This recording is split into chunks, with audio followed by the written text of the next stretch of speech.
Hi hello ಎಲ್ರಿಗೂ ನಮಸ್ಕಾರ. ಒಂದು ದಿನದ ನಮ್ಮ ಪ್ರವಾಸ ಮಂತ್ರಾಲಯದ ಶ್ರೀ ರಾಘವೇಂದ್ರ ಸ್ವಾಮಿ ದೇವಸ್ಥಾನಕ್ಕೆ ಹೇಗಿತ್ತು ಅಂತ ಹೇಳಿ ನಾ ತಿಳಿಸ್ತೀನಿ.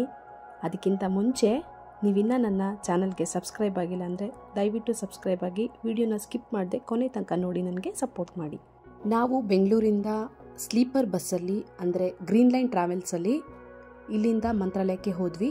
ಬೆಳಗ್ಗೆ ಹೋಗುವಾಗ 6:15 ಆಗಿತ್ತು. ನಾವು ಆಲ್ರೆಡಿ ರೂಮ್ನ ಕೂಡ ಬುಕ್ ಮಾಡಿದ್ವಿ. ಸೊ ಸೀದಾ ರೂಮಿಗೆ ಹೋಗಿ ಫ್ರೆಶ್ ಅಪ್ ಆದ್ವಿ.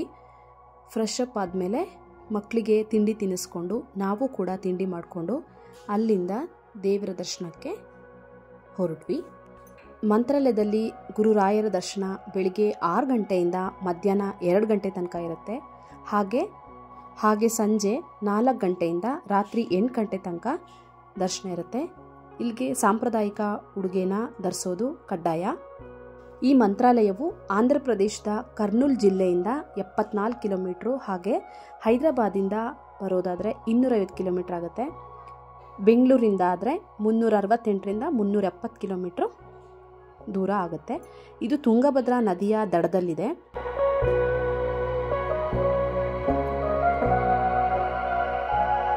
ಇನ್ನು ಶ್ರೀ ಗುರು ರಾಘವೇಂದ್ರ ಸ್ವಾಮಿಯ ಮೂಲ ಬೃಂದಾವನ ಕೂಡ ಇಲ್ಲಿ ಇದೆ. ಶ್ರೀ ಗುರು ರಾಘವೇಂದ್ರ ಸ್ವಾಮಿಯವರು ಹಿಂದೂ ಧರ್ಮದಲ್ಲಿ ಪ್ರಭಾವಿ ಸಂತರಾಗಿದ್ದರು.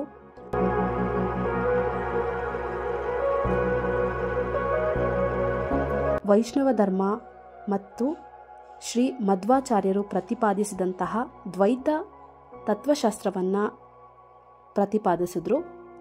ಅವ್ರನ್ನ ನರಸಿಂಹ ಅವತಾರದಲ್ಲಿ ವಿಷ್ಣುವಿನಿಂದ ರಕ್ಷಿಸಲ್ಪಟ್ಟ ಭಕ್ತ ಪ್ರಹ್ಲಾದನ ಪುನರ್ಜನ್ಮ ಅಂತ ಹೇಳಿ ಕೂಡ ಪರಿಗಣಿಸಲಾಗುತ್ತೆ. ಪೂಜ್ಯಾಯ ರಾಘವೇಂದ್ರಾಯ ಸತ್ಯಧರ್ಮ ರಥಾಯ ಚ ಭಜತಾಂ ಕಲ್ಪವೃಕ್ಷಾಯ ನಮತಾಂ ಕಾಮಧೇನುವೆ. ಸೊ ಹೊರಗಡೆಯಿಂದ ನೀವು ನೋಡ್ತಾ ಇರಬಹುದು ದೇವಸ್ಥಾನನ. ಬೆಳಗ್ಗೆ ಮುಂಚೆನೇ ತುಂಬಾ ಜನ ಕೂಡ ಸೇರಿದ್ರು. ಈ ದೇವಸ್ಥಾನದ ಒಳಗೆ ಹೋಗೋಕ್ಕಿಂತ ಮುಂಚೆ ಇದ್ರ ಪಕ್ಕದಲ್ಲೇ ರಾಘವೇಂದ್ರ ಸ್ವಾಮಿಯ ಬೃಂದಾವನಕ್ಕೆ ಸ್ಥಳವನ್ನು ಆಶೀರ್ವದಿಸಿದಂತಹ ದೇವತೆ ಮಂಚಾಲಮ್ಮನ ದೇವಸ್ಥಾನ ಕೂಡ ಇದೆ. ಈ ದೇವಿಯ ಆಶೀರ್ವಾದನ ಪಡೆದು ನಂತರ ರಾಯರ ಹತ್ರ ಹೋಗೋಣ. ಸೊ ಮಂಚಾಲಮ್ಮನ ದರ್ಶನ ಆಯಿತು. ಈಗ ನಾವು ದೇವಸ್ಥಾನದ ಒಳಗಡೆ ರಾಯರ ಆಶೀರ್ವಾದನ ಪಡೆಯೋಕ್ಕೆ ಹೋಗ್ತಾ ಇದ್ದೀವಿ. ಸೊ ಒಂದ್ಸರಿ ಹಾಗೆ ನೀವೇ ನೋಡ್ಕೊಬನ್ನಿ ಹೇಗಿದೆ ದೇವಸ್ಥಾನದ ಒಳಗೆ ಅಂತ ಹೇಳಿ.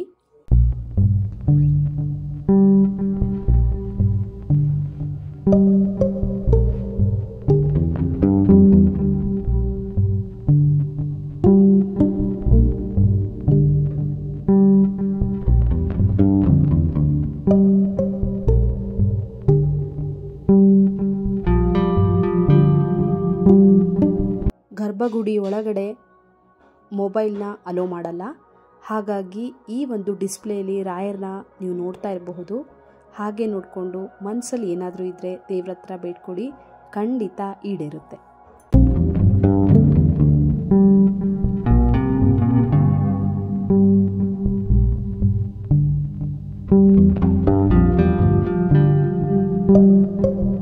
ದೇವಸ್ಥಾನದ ಆವರಣದೊಳಗಡೆ ನನ್ನ ಜೊತೆ ಒಂದು ರೌಂಡ್ ಬನ್ನಿ. ಹಾಗೆ ಸ್ತೋತ್ರ ಹೇಳೋದನ್ನ ಮರಿಬೇಡಿ.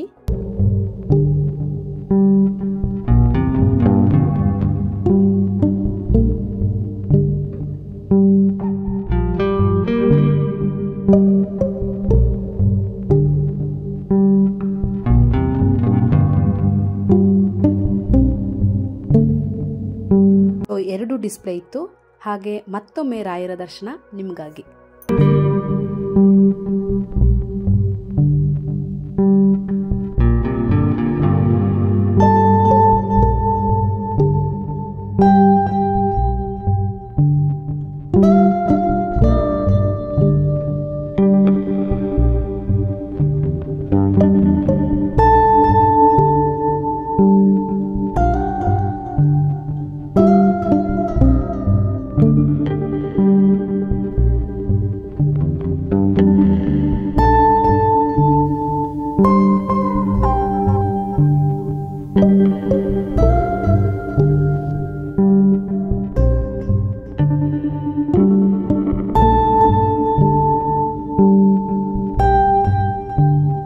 ಇಲ್ಲಿ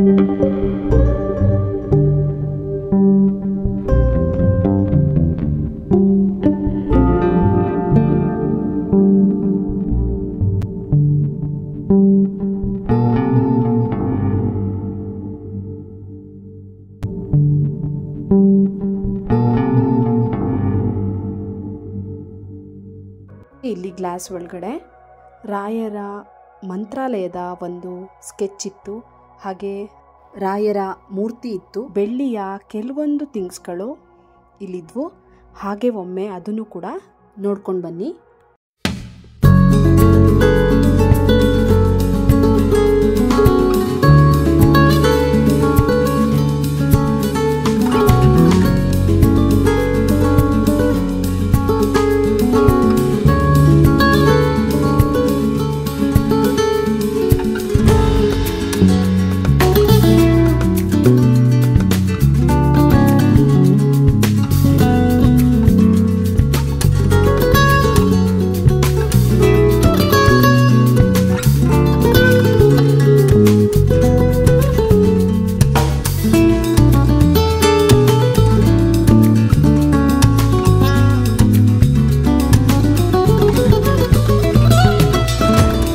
ಹಾಗೆ ಇಲ್ಲಿ ಎಡದಲ್ಲಿ ಮ್ಯೂಸಿಯಂ ಕೂಡ ಇತ್ತು. ಹಾಗೆ ಅದರಲ್ಲಿ ಮೊಬೈಲ್ ಅಲೋಡ್ ಇಲ್ಲ. ಹರಿಯ ಕೆಲವೊಂದು ಕಥನಗಳಾಗಿರ್ಬೋದು ನೀವಲ್ಲಿ ನೋಡಬಹುದು. ಸೊ ಅಲ್ಲಿಗೆ ಹೋದರೆ ಮಿನಿಮಮ್ ಅಂತ ಹೇಳಿದ್ರು 3.5 to 1 hour ಬೇಕಾಗುತ್ತೆ. ಯಾಕಂದರೆ ನೀವು ಅದನ್ನ ಓದಿ ತಿಳ್ಕೊಳಕ್ಕೋಸ್ಕರ ವಿಚಾರಗಳನ್ನ. ಪೂಜಾ ಸಾಮಗ್ರಿ ಭಂಡಾರ, ಪೂಜೆಗೆ ಬೇಕಾಗಿರೋಂತಹ ಎಲ್ಲ ಸಾಮಗ್ರಿಗಳು ಕೂಡ ಈ ಒಂದು ಶಾಪಲ್ಲಿತ್ತು. ಹಾಗೆ ತುಲಾಭಾರನ ಕೂಡ ಇಲ್ಲಿ ಮಾಡೋಕೆ ತಕಡಿ ಕೂಡ ಇಟ್ಟಿದ್ರು.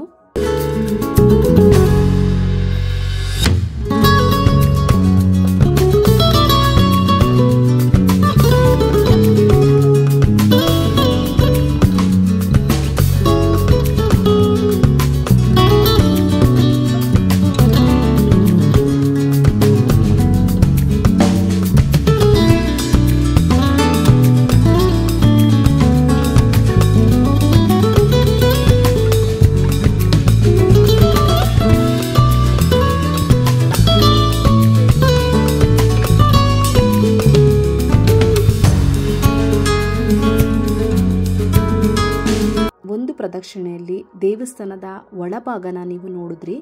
ಮತ್ತೊಮ್ಮೆ ರಾಯರ್ನ ನೋಡಿ ಕಣ್ತುಂಬಿಕೊಡಿ. ಇಲ್ಲಿ ಕೆಲವೊಂದು ಪೂಜೆಗಳು ನಡೀತಾ ಇತ್ತು. ಸೊ ತುಂಬ ಜನ ಕೂಡ ಇಲ್ಲಿ ಸೇರಿದ್ರು.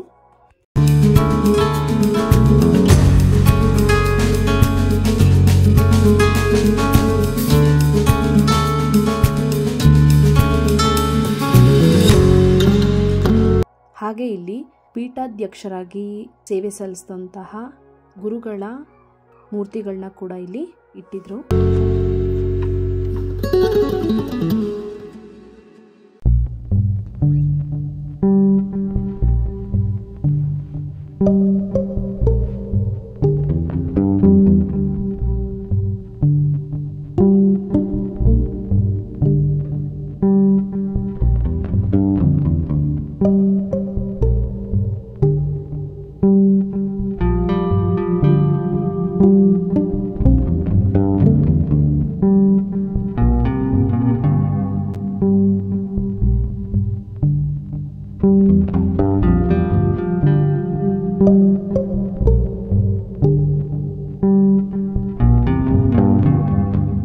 ಈ ದೇವಸ್ಥಾನದ ಪ್ರಮುಖ ಆಕರ್ಷಣೆ ಮಠ ಸಂಕೀರ್ಣ, ಹಾಗೆ ದೇವಾಲಯ ಸುತ್ತಲೂ ವಿಶೇಷ ಸಂದರ್ಭಗಳಲ್ಲಿ ದೇವರನ್ನ ಹೊತ್ತೊಯ್ಯುವಂತಹ ದೇವಾಲಯದ ಆನೆಗಳು, ರಥಗಳು ಅದ್ಭುತವಾಗಿ ವ್ಯಕ್ತಪಡಿಸಿರುವಂತಹ ರೀತಿ.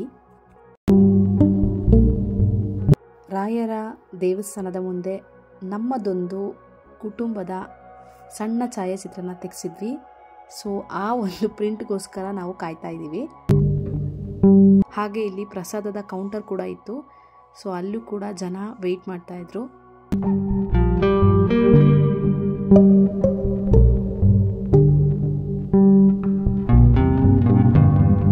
ಫೈನಲಿ ನಮ್ಮ ಫ್ಯಾಮಿಲಿ ಫೋಟೋ ಸಿಕ್ತು. ಸೊ ಫುಲ್ ಖುಷಿಯಾಗೋಯ್ತು ನಮಗೆ.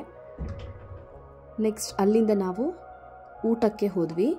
ಹೋಗೋ ದಾರಿಲಿ ಸರಗಳಾಗಿರಬಹುದು, ಮಕ್ಕಳ ಆಟಿಕೆಗಳಾಗಿರಬಹುದು, ತಿಂಡಿ ತಿನಿಸುಗಳಾಗಿರಬಹುದು, ಸರಗಳಾಗಿರ್ಬೋದು, ಜಪಮಾಲೆ ಆಗಿರ್ಬೋದು, ರಾಯರ ಫೋಟೋಗಳಾಗಿರ್ಬೋದು, ಮೂರ್ತಿಗಳಾಗಿರ್ಬೋದು, ಎಲ್ಲ ಕೂಡ ಇತ್ತು. ಸೊ ಹಾಗೆ ಒಂದ್ಸರಿ ನೋಡ್ಕೊಳ್ತಾ ನಾವಲ್ಲಿಂದ ಊಟದ ಹಾಲ್ಗೆ ಹೋದ್ವಿ.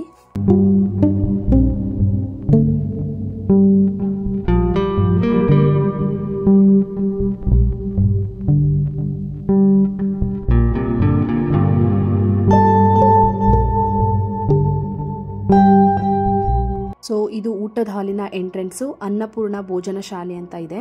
ಸೊ ನಾವು ಹೋಗೋವಾಗಲೇ ಆಲ್ರೆಡಿ ತುಂಬ ಜನ ಊಟ ಮಾಡ್ತಾಯಿದ್ರು. ಇಲ್ಲಿ ಊಟ ಬೆಳಿಗ್ಗೆ 11 ಗಂಟೆಗೇ ಸ್ಟಾರ್ಟ್ ಆಗುತ್ತೆ. ಸೊ ಬೆಳಿಗ್ಗೆ ದರ್ಶನ ಮುಗಿಸಿ ಎಲ್ಲರೂ ಊಟದಕ್ಕೆ ಹೋಗಿ ಊಟನ ಮಾಡೋಕ್ಕೆ ಸ್ಟಾರ್ಟ್ ಮಾಡಿದರು. ಸೊ ಊಟದ ಒಂದು ನೋಟ ನೋಡಬಹುದು ನೀವು.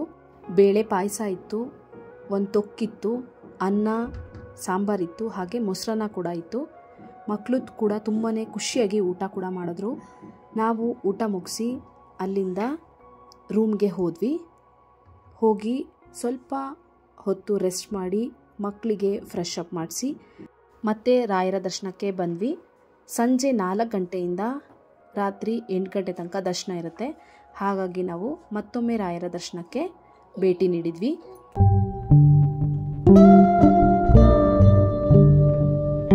ಹಾಗೆ ಇನ್ನೊಂದು ವಿಚಾರ ಹೇಳೋಕ್ಕೆ ಬಂದೆ. ನೀವು ರಾಯರ ದರ್ಶನಕ್ಕೆ ಹೋದಾಗ ದಯವಿಟ್ಟು ಒಂದು ಸಣ್ಣ ಕವರ್ ಆಗಲಿ ಅಥವಾ ಪೇಪರ್ ತುಂಡಾಗಲಿ ತಗೊಂಡು ಹೋಗಿ. ಯಾಕಂದರೆ ಅಲ್ಲಿ ಅಕ್ಷತೆನ ಕೊಡ್ತಾರೆ. ಅದನ್ನು ಹಾಕೋಬರೋಕ್ಕೆ ನಮ್ಮ ಹತ್ರ ಏನೂ ಇರಲಿಲ್ಲ, ಯಾಕಂದರೆ ನಮಗೆ ಐಡಿಯಾ ಕೂಡ ಇರಲಿಲ್ಲ. ಸೊ ಹಾಗಾಗಿ ನೀವು ಹೋಗೋದಾದರೆ ದರ್ಶನಕ್ಕೆ ಖಂಡಿತ ಕವರ್ನ ಅಥವಾ ಪೇಪರ್ ತುಂಡನ್ನ ತಗೊಂಡು ಹೋಗಿ. ಹಾಗೆ ಇಲ್ಲಿ ಕೃಷ್ಣನ ಕೆಲವೊಂದು ಚಿತ್ರಣಗಳನ್ನ ತುಂಬ ನೈಜವಾಗಿ ಚಿತ್ರೀಕರಣ ಮಾಡಿದರು. ಹಾಗೆ ಒಂದ್ಸರಿ ನೋಡ್ಕೊಂಡು ಬನ್ನಿ.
ದೇವಸ್ಥಾನದ ಬಲಗಡೆ ಆಂಧ್ರ ಪ್ರದೇಶದಲ್ಲಿರುವಂತಹ ಪ್ರಮುಖ ದೇವಾಲಯಗಳ ಅಂದರೆ ನೈಜ ಚಿತ್ರಣನ ಇಲ್ಲಿ ತೋರಿಸ್ಕೊಟ್ಟಿದ್ದಾರೆ. ಅದನ್ನು ಸಹ ನಿಮಗೋಸ್ಕರ ನಾನು ವಿಡಿಯೋ ಮಾಡಿದ್ದೀನಿ, ನೋಡ್ಕೊಬನ್ನಿ.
ಹಾಗೆ ಇಲ್ಲಿ ಪ್ರಸಾದದ ಕೌಂಟರ್ ಕೂಡ ಇತ್ತು. ನಾವು ಇಲ್ಲಿ ಪ್ರಸಾದನ ಕೂಡ ತಗೊಂಡ್ವಿ.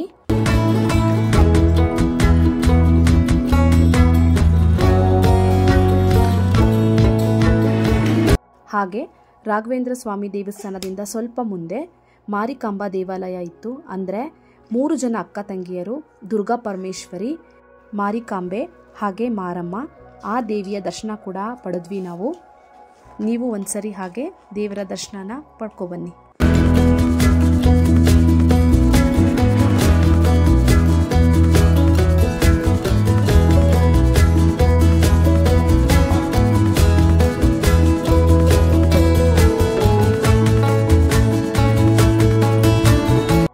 ಹಾಗೆ ಮಂತ್ರಾಲಯದಿಂದ ನಾವು ಬಿಚ್ಚಾಲೆ ಅನ್ನೋ ಒಂದು ಗ್ರಾಮಕ್ಕೆ ಬಂದ್ವಿ.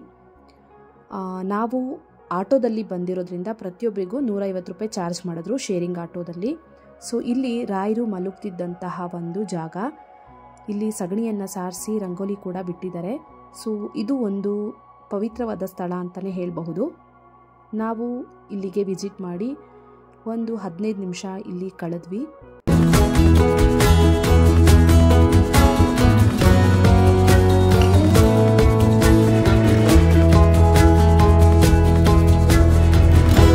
ಇಲ್ಲಿ ರಾಘವೇಂದ್ರ ಸ್ವಾಮಿಗಳು ಪೂಜೆ ಮಾಡ್ತಿದ್ದಂತಹ ವಿಠಲನ ವಿಗ್ರಹನ ಕೂಡ ನೀವು ನೋಡಬಹುದು.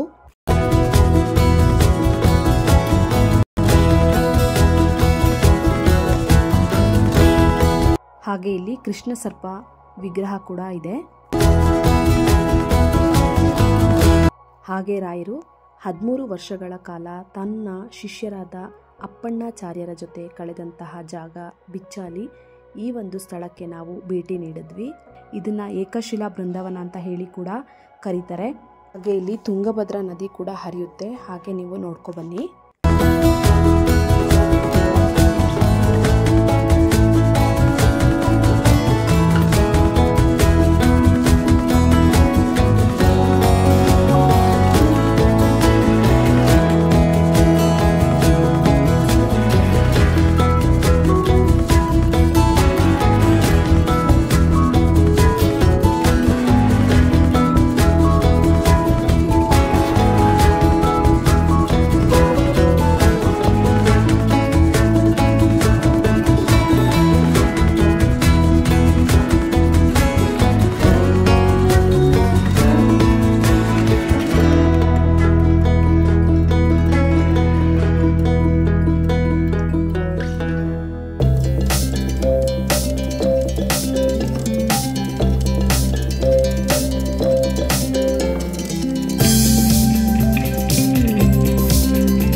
ಸ್ಥಳದ ವಿಶೇಷ ನಿಮಗೆ ಗೊತ್ತೇ ಇದೆ. 13 ವರ್ಷಗಳ ಕಾಲ ಆಲ್ರೆಡಿ ಹೇಳ್ದಂಗೆ ರಾಯರು ಅಪ್ಪಣ್ಣಾಚಾರ್ಯರ ಜೊತೆ ಇದ್ದಂತಹ ಒಂದು ಸ್ಥಳ. ಇಲ್ಲಿ ಭಿಕ್ಷಾಟನೆ ಮಾಡಿ ತಂದಂತಹ ಆಹಾರನ ಬೆಂಕಿಯನ್ನು ಬಳಸದೆ ಅವರು ಅಡುಗೆನ ಮಾಡ್ತಾಯಿದ್ರು. ಹಾಗೆ ಅಪ್ಪಣ್ಣಾಚಾರ್ಯರು ತುಂಗಭದ್ರಾ ನದಿಯಿಂದ ದಾಟೋವಾಗ ಬರೆದಂತಹ ಒಂದು ಸ್ತೋತ್ರ ನಾವೆಲ್ಲ ಪಠಿಸುವಂತಹ ಪೂಜ್ಯಾಯ ರಾಘವೇಂದ್ರಾಯ ಸತ್ಯಧರ್ಮರತಾಯ ಚ ಭಜತಾಂ ಕಲ್ಪವೃಕ್ಷಾಯ ನಮತಾಂ ಕಾಮಧೇನವೇ. ಹಾಗೆ ಈ ಸ್ಥಳದಲ್ಲಿ ಪ್ರತಿದಿನ ಅನ್ನ ಸಂತರ್ಪಣೆ ಕೂಡ ನಡೀತದೆ. ನಿಮಗಿಷ್ಟ ಇದ್ದರೆ ಇಲ್ಲಿ ನೀವು ಅನ್ನ ಸಂತರ್ಪಣೆಗೆ ಹಣನ ಕೊಡಬಹುದು. ಆದರೆ ನೀವು ಹೋಗುವಾಗ ದಯಮಾಡಿ ದುಡ್ಡನ್ನು ತಗೊಂಡು ಹೋಗಿ. ಫೋನ್ಪೇ ಅಥವಾ ಆನ್ಲೈನ್ ಟ್ರಾನ್ಸಾಕ್ಷನ್ನು ಇಲ್ಲಿ ಮಾಡಲ್ಲ. ಸೊ ಹಾಗಾಗಿ ಜೊತೆಯಲ್ಲಿ ಹಣನ ಡ್ರಾ ಮಾಡಿ ತೊಗೊಂಡು ಹೋಗಿದ್ರೆ ತುಂಬಾ ಒಳ್ಳೆಯದು.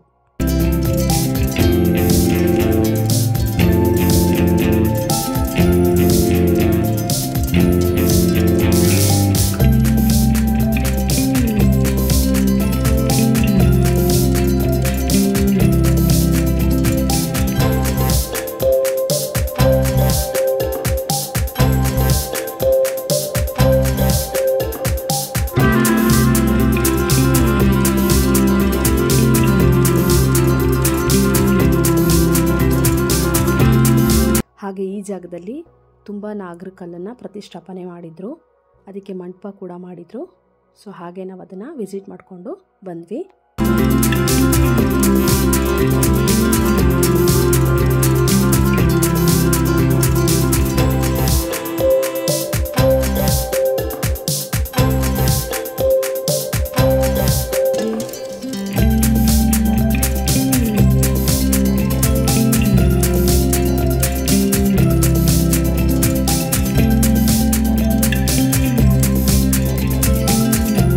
ಹಾಗೆ ಅಲ್ಲಿಂದ ಮುಂದೆ ನಾವು ಬಿಚ್ಚಾಲಮ್ಮ ದೇವಸ್ಥಾನಕ್ಕೆ ಭೇಟಿ ನೀಡಿದ್ವಿ. ಇಲ್ಲಿ ಕಾಣಿಸ್ತಿರುವಂಥದ್ದು ಬಿಚ್ಚಾಲಮ್ಮನ ಹಳೆಯ ದೇವಸ್ಥಾನ. ಈ ಒಂದು ದೇವಸ್ಥಾನದ ಕಟ್ಟಡನ ಬಾಳೆಹಣ್ಣು ಹಾಗೆ ಬೆಲ್ಲನ ಬಳಸಿ ಕಟ್ಟಿರುವಂಥದ್ದು.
ಪ್ರತಿದಿನ ಅನ್ನ ಸಂತರ್ಪಣೆ ನಡೆಯುತ್ತೆ ಅಂತ ಹೇಳಿದೆ. ಅದಕ್ಕೆ ಬೇಕಾಗಿರುವಂಥ ಪಾತ್ರೆಗಳನ್ನೆಲ್ಲ ಇಲ್ಲಿ ಜೋಡಿಸಿಟ್ಟಿದ್ರು, ನೋಡ್ತಾ ಇರ್ಬೋದು ನೀವು.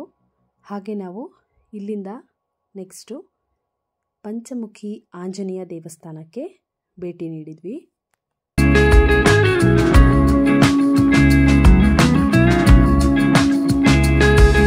ಹಾಗೆ ಇನ್ನೂ ಒಂದು ಹೇಳೋಕ್ಕಿತ್ತು ನನಗೆ, ಈ ಎಲ್ಲ ದೇವಸ್ಥಾನಕ್ಕೆ ಭೇಟಿ ಮಾಡೋಕ್ಕೆ ನೀವು ಹೋಗೋದಾದರೆ ದಯವಿಟ್ಟು ಮಾಸ್ಕ್ನ ತೊಗೊಂಡು ಹೋಗಿ. ಯಾಕಂದರೆ ತುಂಬಾ ಧೂಳಿದೆ ಹೋಗೋ ರೋಡಲ್ಲಿ. ಇಲ್ಲಿ ನಾವು ಆಟೋದಲ್ಲೇ ಹೋಗಬೇಕಾಗಿರೋ ಅವಶ್ಯಕತೆ ಇರೋದ್ರಿಂದ ದಯವಿಟ್ಟು ಜೊತೆಗೆ ಮಾಸ್ಕ್ನ ಸಹ ತಗೊಂಡು ಹೋಗಿ. ಇಲ್ಲಿ ನೀವು ಆಂಜನೇಯನ ಪಾದವನ್ನು ನೋಡಬಹುದು. ಹಾಗೆ ಇಲ್ಲಿ ಆಂಜನೇಯನ ತಾಯ್ತ ಕೂಡ ಇಟ್ಟಿದ್ರು, 30 ರೂಪಾಯಿ ಹಾಗೆ ಅದನ್ನು ಕೊಡ್ತಾಯಿದ್ರು. ರಾಯರು ಮಂತ್ರಾಲಯಕ್ಕೆ ಹೋಗೋಕ್ಕಿಂತ ಮುಂಚೆ ಈ ಒಂದು ಜಾಗದಲ್ಲಿ 12 ವರ್ಷಗಳ ಕಾಲ ತಪಸ್ಸು ಮಾಡಿದರು ಅಂತ ಹೇಳ್ತಾರೆ. ಹಾಗೆ ಈ ಒಂದು ಜಾಗದಲ್ಲಿ ರಾಯರಿಗೆ ಪಂಚಮುಖಿ ಆಂಜನೇಯ, ಕೊಲ್ಲಾಪುರ ಮಹಾಲಕ್ಷ್ಮಿ, ವೆಂಕಟೇಶ್ವರ ಮತ್ತು ವಿಷ್ಣು ವರಾಹ ರೂಪದಲ್ಲಿ ಕಾಣಿಸ್ಕೊಂಡ್ರು ಅಂತ ಹೇಳ್ತಾರೆ. ಹಾಗೆ ಈ ಪ್ರಸಿದ್ಧ ಆಂಜನೇಯ ದೇವಾಲಯದಲ್ಲಿರುವಂತಹ ಆಂಜನೇಯನಿಗೆ 5 ತಲೆಗಳಿದ್ದು ಈ ಒಂದು ದೇವಸ್ಥಾನನ ಬೆಟ್ಟದ ಮೇಲೆ ನಿರ್ಮಿಸಿದ್ದಾರೆ. ಸೊ ನಾವು 5 ಜಾಗಗಳನ್ನ ಭೇಟಿ ಮಾಡಿ ಮತ್ತೆ ಮಂತ್ರಾಲಯ ಬರುವಾಗ 8 ಗಂಟೆ ಆಗಿತ್ತು. ಸೊ ಲೈಟಿಂಗ್ಸ್ನ ನೀವು ನೋಡ್ತಿರ್ಬೋದು ಎಷ್ಟು ಕಲರ್ಫುಲ್ ಆಗಿದೆ ಅಂತ ಹೇಳಿ. ಹಾಗೆ ಮಾರನೇ ದಿನದ ದೇವರ ದರ್ಶನಕ್ಕೆ ಭಕ್ತಾದಿಗಳು ಬೇರೆ ಬೇರೆ ರಾಜ್ಯಗಳಿಂದ ಹಳ್ಳಿಗಳಿಂದ ಬಂದಿದ್ದರು. ನಾವು ಇಲ್ಲಿ ಊಟನ ಮುಗಿಸಿ ನಮ್ಮ ರೂಮಿಗೆ ಹೋದ್ವಿ. ಸೊ ಇದು ದೇವಸ್ಥಾನದ ಪಕ್ಕದಲ್ಲೇ ಇದೆ. ಸೊ ಒಂದ್ಸರಿ ಹಾಗೆ ನಾವು ಇದ್ದಂತಹ ರೂಮ್ನ ತೋರಿಸ್ಕೊಬರ್ತೀನಿ. ನೀವು ಹೋಗೋಕ್ಕಿಂತ ಮುಂಚೆನೇ ರೂಮ್ನ ಬುಕ್ ಮಾಡಿದ್ರೆ ತುಂಬಾ ಬೆಸ್ಟ್. ನಾವು ಕೊಟ್ಟಿದ್ದು ರೂಮ್ಗೆ 1800 ರೂಪಾಯಿ. AC ಇದ್ದರೂ ಇಲ್ಲದೆ ಇದ್ರೂ 1800 ರೂಪಾಯಿನೇ ಚಾರ್ಜ್ ಮಾಡ್ತಾರೆ. ಆದರೆ ಮುಂಚೆನೇ ಬುಕ್ ಮಾಡಿದ್ರೆ, ಇಲ್ಲ ಅಂದರೆ ಸ್ವಲ್ಪ ಕಾಸ್ಟ್ಲಿ ಆಗಬಹುದು. ಬೆಳಗ್ಗೆ ಹೋಗಿ ಫ್ರೆಶ್ ಅಪ್ ಆಗಿ ಇರೋಕ್ಕೆ ಚೆನ್ನಾಗಿದೆ. ಸೊ ನೀವು 1 ಡೇ ಅಥವಾ 2 ಡೇಸ್ ಇರ್ತೀವಿ ಅನ್ನೋದಾದರೆ ರೂಮ್ನ ಬುಕ್ ಮಾಡಿ ಹೋಗ್ಬೋದು. ಇಲ್ಲ ಬೆಳಗ್ಗೆ ಹೋಗಿ ಸಂಜೆ ಬರ್ತೀರಾ ಅಂತ ಹೇಳಿದ್ರೆ ಫ್ರೆಶ್ ಅಪ್ ಆಗೋಕ್ಕೂ ಕೂಡ ಅಲ್ಲಿ ವಾಶ್ರೂಮ್ಸ್ ಕೂಡ ಎಲ್ಲ ಇದ್ದಾವೆ. ಸೊ ಅಲ್ಲೇ ನೀವು ಇರಬಹುದು. ನನಗೆ ಮಕ್ಕಳು ಸಣ್ಣವರಾಗಿರೋದ್ರಿಂದ ನಾವು ರೂಮ್ನ ಬುಕ್ ಮಾಡ್ಕೊಂಡಿದ್ವಿ. ಹಾಗೆ ನಾವಿಲ್ಲಿಂದ ವೆಕೇಟ್ ಮಾಡಿ ಮತ್ತೆ ದೇವಸ್ಥಾನದ ಎದುರುಗಡೆಯಿಂದ ಹಾಗೆ ವಾಕ್ ಮಾಡಿಕೊಂಡು, ನಾವು ಆಲ್ರೆಡಿ ಬಸ್ಗೆ ಟಿಕೆಟ್ನ ಬುಕ್ ಮಾಡಿದ್ವಿ. ಸೊ ಆ ಒಂದು ಸ್ಥಳಕ್ಕೆ ಹೋದ್ವಿ.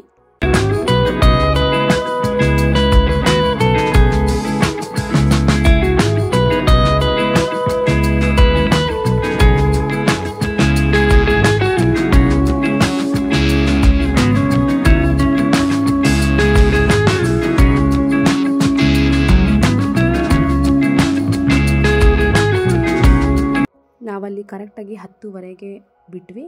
ಸೊ ಇಲ್ಲಿ ಬರೋ ಅಷ್ಟೊತ್ತಿಗೆ 6 ಗಂಟೆ ಆಗಿತ್ತು. ಮಂತ್ರಾಲಯದ ಒಂದು ದಿನದ ಪ್ರಯಾಣ ಹೀಗಿತ್ತು. ನಿಮಗೆ ಈ ವಿಡಿಯೋ ಇಷ್ಟ ಆದರೆ ದಯವಿಟ್ಟು ಲೈಕ್ ಮಾಡಿ, ಶೇರ್ ಮಾಡಿ, ಕಮೆಂಟ್ ಮಾಡಿ. ವಿಡಿಯೋ ನೋಡಿದ್ದಕ್ಕಾಗಿ ಥ್ಯಾಂಕ್ ಯು, ಧನ್ಯವಾದಗಳು.